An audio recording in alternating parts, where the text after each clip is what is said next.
Hello everyone. इस point of time पे अगर मैं आपको जो बताने जा रहा हूं आप उसको आखिरी तक सुन लें तो आप अपने एग्जामिनेशन हॉल में, जो कि इस वक्त जंग का मैदान साबित हो सकता है आपके लिए, वो 180 मिनट आपको कैसे परफॉर्म करना है इसकी स्ट्रेटेजी आपको समझ में आ जाएगी। बहुत सारे कैंडिडेट्स ऐसे होते हैं कि सब कुछ पढ़ के जाने के बाद, एग्जाम से पहले अच्छा परफॉर्म करने के बाद स्ट्रेटेजी या फिर बेहतर अप्रोच ना होने की वजह से एग्जामिनेशन हॉल में लैग कर जाते हैं और बहुत कुछ मिस आउट कर देते हैं। तो आपके साथ भी ऐसा ना हो तो जरूरी है कि आप इस माइंड गेम को समझ लें, क्योंकि एग्जामिनेशन हॉल में एक माइंड गेम काम करता है। आपको बहुत ज्यादा मेहनत नहीं करनी होती है, आपको स्मार्ट वर्क करना होता है। अब ये जो 180 मिनट में आपको 150 क्वेश्चन करना है, उनमें से मैं 50 क्वेश्चंस की बात करने वाला हूं पेपर 1 की। आपको पेपर 1 के लिए क्या अप्रोच रखना है, कैसे आपको सॉल्व करना है, कौन सी यूनिट आपके लिए टफ है, कौन सी यूनिट आपके लिए आसान है, ये मैन टू मैन डिपेंड करता है, कैंडिडेट टू कैंडिडेट ये वेरी कर सकता है। लेकिन मेरा अपना जो तजुर्बा है या जो मैं आपको बताने जा रहा हूं, अगर आप इस तरीके से काम करते हैं तो बहुत आसानी से आप अपने उस 180 मिनट को एग्जीक्यूट कर सकते हैं। सबसे पहले मैंने इसको 3 हिस्से में बांट लिया है कि एग्जाम हॉल में हमारे सामने ये 3 चीजें होती हैं। हर बच्चे को, हर कैंडिडेट को इस चीज को अप्लाई करनी चाहिए। पहली चीज, हमारे पास जो बिगेस्ट प्लस पॉइंट होता है वो ये होता है कि हम सारे ही क्वेश्चन अटेम्प्ट कर लें तो भी हमें माइनस मार्किंग का सामना नहीं करना पड़ता है, क्योंकि यहां पर नेगेटिव मार्किंग नहीं होती है। तो हर बच्चा ये चाहेगा कि पेपर 1 में हम 50 के 50 क्वेश्चन को अटेंड कर लें, और करना भी चाहिए। ठीक है, तो नेगेटिव मार्किंग नहीं होने की वजह से हमारी पहली कोशिश ये होना चाहिए कि हम यहां पे 50 के 50 क्वेश्चन करके आए। ठीक है, क्योंकि जब भी क्वेश्चन कोई ड्रॉप होता है तो ड्रॉप क्वेश्चन पे एनटीए सभी को 2 नंबर दे देता है। ये उन सारे बच्चों को देगा जिन बच्चों ने इस क्वेश्चन को अटेम्प्ट किया है, चाहे सही जवाब दिया हो या गलत जवाब दिया हो। तो इस बात को ध्यान रखें। सबसे पहला एक हमारा जो माइंड मेकअप होना चाहिए कि हमें 50 क्वेश्चन पेपर 1 के करके आने ही हैं।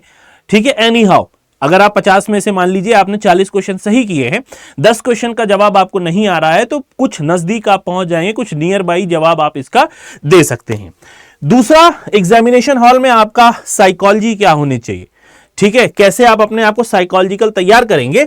सबसे पहली जो फियर ऑफ मिसिंग आउट की, कहीं मैंने कुछ छोड़ तो नहीं दिया, जिसको हम ऑफ कोर्स हम फोमो बोलते हैं, कि कहीं ऐसा ना हो कि मेरा ये सवाल छूट जाए। इस चीज से आप अगर प्रैक्टिस अभी कर रहे हैं तो शायद आपको यह दिक्कत नहीं होगी। दूसरा, लास्ट मिनट पैनिक नहीं होना है। ठीक है, ये 2 काम आपको नहीं करना है, और आप इन दोनों काम को तभी स्किप कर सकेंगे जब आप अपने 180 मिनट को स्ट्रेटेजाइज कर पाए, एक अप्रोच अच्छा लेके चलें कि कितना मिनट हमें पेपर 1 को देना है, कितना मिनट हमें पेपर 2 को देना है। वैसे आमतौर पे मेरा अपना मानना है कि हम पेपर 1 को 60 मिनट दें, शुरुआत के या बाद के भी हम दे सकते हैं, वो डिपेंड करता है कि आपका माइंडसेट क्या है। और पेपर 2 को हम बचे हुए 2 घंटे 120 मिनट दे दें। तो इस तरीके से हमारा 180 मिनट इन 150 क्वेश्चंस में डिवाइड हो जाएगा। तो आपको क्या पसंद लगता है, आप कैसे करोगे, कमेंट सेक्शन में मुझे जरूर बताइएगा। और अगर नहीं कुछ समझ में आ रहा तो आप ये करके चलिए कि 60 मिनट पेपर 1 के लिए रखिए 1 घंटा, और 2 घंटा पेपर 2 के लिए रखिए। इसके बाद जो करने की चीज है, जो हम अप्लाई करेंगे, सबसे ज्यादा इंपॉर्टेंट ये वाला है कि अपने पूरे 150 क्वेश्चंस को क्या करिए, आप 4 लेयर में बांट दीजिए। पहला वो लेयर बनता है, पहली लेयर वो क्वेश्चंस होते हैं जो आपको श्योर शॉर्ट आते हैं। फॉर एग्जाम्पल, डीआई बहुत सारे बच्चों को आसान लगती है, रीडिंग कॉम्प्रिहेंशन बहुत आसान है, पढ़ लिया, आपके श्योर शॉर्ट सवाल हो गए। मैथमेटिकल रीजनिंग बिल्कुल श्योर शॉर्ट सही जवाब आपके निकल जाएंगे। आईसीटी बिल्कुल आसान है। हायर एजुकेशन में कमीशन का ईयर पूछ लिया है, आपने सब कुछ सही लगा दिया। बहुत सारे क्वेश्चन ऐसे होंगे जिसमें आप श्योर शॉर्ट 100% कॉन्फिडेंट होंगे। उन सवाल को पहले अटेम्प्ट कीजिए और जल्दी अटेम्प्ट कीजिए, ताकि इनसे जो समय आपका बच रहा है वो हम अगले सवाल पे यूटिलाइज कर पाए। एक बात और ध्यान रखिएगा कि यहां पे आप भाषा चेंज कर सकते हैं, किसी भी सवाल को किसी भी भाषा में दे सकते हैं, इसका कोई भी आपसे हर्जाना नहीं लिया जाएगा। और दूसरी चीज, आप जब तक लास्ट मिनट नहीं चलता है, सबमिट जब तक आप पूरे टेस्ट को नहीं कर देंगे, तब तक आप किसी भी सवाल के जवाब को बदल सकते हैं। पता चले आपने सवाल नंबर 2 का सही जवाब लगा दिया डी, लेकिन टाइम आपके पास बाद में बच रहा है, आपने जब रिव्यू किया तो आपको यह पता चला कि इसका जो सही जवाब है वो सी होगा, तो आप उस जवाब को बदल सकते हैं। बहुत सारे बच्चे इसमें कंफ्यूज रहते हैं, इसको क्लेरिफाई कर लीजिए। दूसरा है, जिसको मैं मानता हूं काफी आसान चीज है, which is elimination method. 4 option दिए हुए हैं, हो सकता है उसमें से 2 ऑप्शन एलिमिनेट हो जाए, और 2 जब खत्म हो जाएंगे तो मे बी ये चांस बनता है कि बचे हुए 2 में आप सही जवाब लगा पाओ। तो एलिमिनेशन मेथड बहुत आसान होता है, बहुत जरूरी होता है ऐसे एग्जाम्स में जहां पे टाइम और क्वेश्चन नेक टू नेक चलते हैं कि हमें 180 मिनट में 150 क्वेश्चन करने हैं। तो इस हिसाब से एलिमिनेशन मेथड बहुत यूजफुल होता है। उसके बाद लॉजिक बेस्ड, जिसमें स्टेटमेंट बेस्ड क्वेश्चन आते हैं। Statement 1, statement 2, match the following और असर्शन रीजन वाले क्वेश्चंस पूछे जाते हैं। ये लॉजिक बेस्ड को आप अपने हिसाब से कर सकते हैं। मैंने इसको थर्ड लेयर में रखा। और आखिरी में आता है अवॉइड ब्लाइंड गेस। अब चूंकि नेगेटिव मार्किंग है तो हम ब्लाइंड गेस भी करके आ जाते हैं, लेकिन हमारे पास प्रॉपर टाइम बचा हुआ होता है। जरूरी यह है कि हम कोशिश करें जितना ज्यादा हम डीप में जा सकते हैं, टाइम बचने के बाद हम उन सवालों को उतना डेप्थ में जाके करीब वाले, यानी नियर टू राइट जो क्वेश्चंस होते हैं कि बहुत करीब हम सही के पहुंच गए, उसको आप लगा के आ जाइए। उसके बाद भी गलत हो जाए तो अलग बात है, लेकिन अंधा जिसको हम कहते हैं ना, आंख बंद करके कोई भी ऑप्शन लगाया ना, ये उचित नहीं है। हालांकि नेगेटिव नहीं है, लेकिन आपके नंबर 0 यहां पर मिलेगा अगर आपका गलत हुआ है। तो अगर आपने थोड़ी सी मेहनत कर दी है, ब्लाइंड गेस से बच के, थोड़ा सा दिमाग लगा के, अगर आप थोड़ा सा एनालिटिकल सोच के जवाब पे पहुंच जाते हैं तो 2 नंबर आपका बन जाएगा। ये इन नटशेल अगर मैं बात करूं, ये कुछ ऐसे पॉइंट्स हैं जो आप जब एग्जामिनेशन हॉल में इंटर करते हो, ठीक है, एग्जाम शुरू होते ही 180वां मिनट जब स्टॉप वॉच शुरू होती है, तो ये सारी चीजें कलेक्टिवली आपको एक साथ अपने ऊपर अप्लाई करना है। आखिरी में एक बात मैं और बता दूं, एक सवाल ये बनता है कि सर हमारा सेफ स्कोर क्या हो सकता है, या कितने नंबर हम ले आए तो हम जीआरएफ या नेट को क्वालिफाई कर सकते हैं। तो मेरे हिसाब से इस पॉइंट ऑफ टाइम पे आपको इतने क्वेश्चन का टारगेट लेके चलना होगा कि एनी हाउ मुझे सिर्फ 10 क्वेश्चन ऐसे हैं या 9 क्वेश्चन की चांस है कि इनको मैं गलत करूं, बाकी 40 प्लस मुझे सही करके आना है, तो ही आप कट ऑफ में आ सकते हो। क्वालिफाई तो आप एग्जाम कर सकते हो, लेकिन कट ऑफ में आने के लिए आपको बहुत ज्यादा जद्दोजहद करनी पड़ती है, बहुत ज्यादा आपको स्ट्रगल करना पड़ता है। तो इसलिए ये स्कोर लेके चलिए कि 40 प्लस सवाल मैं सही करूंगा।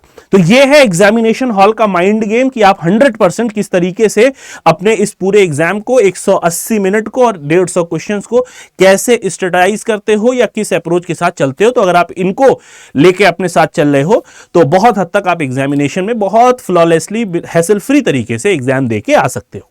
ठीक है, वीडियो के अंत में एक बात मैं और बता दूं कि आप अभी तैयारी कर रहे हैं और मॉक टेस्ट की आपको आवश्यकता जरूर पड़ेगी। तो यहां पे हमारे जो मॉक टेस्ट हैं वो आपके लिए फ्री हो गए हैं। ठीक है, आपको पूरे हमारे इस पे आना है, हमारे प्लेटफॉर्म पे।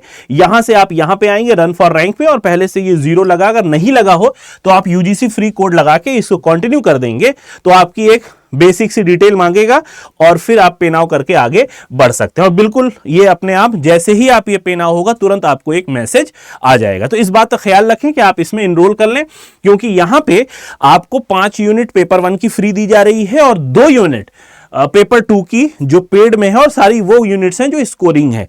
इसके साथ साथ आपको 4 फुल लेंथ मॉक टेस्ट यहां दिया जा रहा है। तो एग्जामिनेशन से पहले इसका फायदा जरूर उठा लें, एग्जाम से पहले इसमें इनरोल जरूर कर लें। ठीक है, दूसरी एक चीज और मैं बता दूं कि हमारे जो दिसंबर के लिए बैचेस हैं वो भी लाइव हो चुके हैं। फॉर एग्जांपल आपको इंग्लिश लेना है तो यहां मोर ऑफर में आपको जाना पड़ेगा, और यहां पे कोड आपको ये नहीं लगाना है, कोड आपको ये लगाना है Y1026। इसको जब आप लगा के इनरोल करेंगे ना तो आपको 79% ऑफ मिल जाएगा। मैंने गलत कोड लगा दिया, कोई नहीं, यहां पे लगा देते हैं Y1026। इसको आप अप्लाई करेंगे तो ये आपको 79% ऑफ हो जाएगा। यहां पे परसेंटेज नहीं दिखाया, लेकिन ये 79% ऑफ हो जाएगा। ठीक है, और अगर आप YouTube पर तैयारी कर रहे हैं तो मेरी क्लासेस अगर आपको चाहिए तो चैनल पे जाने की जरूरत नहीं है, आप यहीं से सर्च कर सकते हो UGC NET by Masroor sir, सबसे ऊपर ही नाम आ जाएगा। तो आप यहां पे सर्च कर लिए। ये देखिए, अभी ये रिसेंटली हमने ये क्लास की जिसमें पूरी थ्योरी है। अगर आपको थ्योरी नहीं मिली है तो आप मेरी थ्योरी यहाँ रिसर्च की थ्योरी यहां से पढ़ सकते हैं। और प्लेलिस्ट जैसे आप ओपन करेंगे तो सारी क्लासेस मेरी यहां पर लगी है, सारी क्लासेस आपके लिए बहुत ज्यादा यूजफुल है। इस पॉइंट ऑफ टाइम पे आप जाके इन सारी ही क्लासेस को रिवाइज कर सकते हैं, ठीक है। So this is it from my side for today. और इस बात का जरूर ध्यान रखिएगा कि इस माइंड गेम को कैसे डिकोड करेंगे, ये जो एग्जामिनेशन का नर्वसनेस है, एग्जामिनेशन का जो फियर है, उसको डिकोड करने का, एग्जामिनेशन हॉल में आपका बिहेवियर, आपकी साइकोलॉजी क्या होनी चाहिए, वो मैंने आपको पूरी तरीके से यहां पर दे दी है। मिलेंगे नेक्स्ट वीडियो में। Till then have a nice day, take care of yourself, bye bye.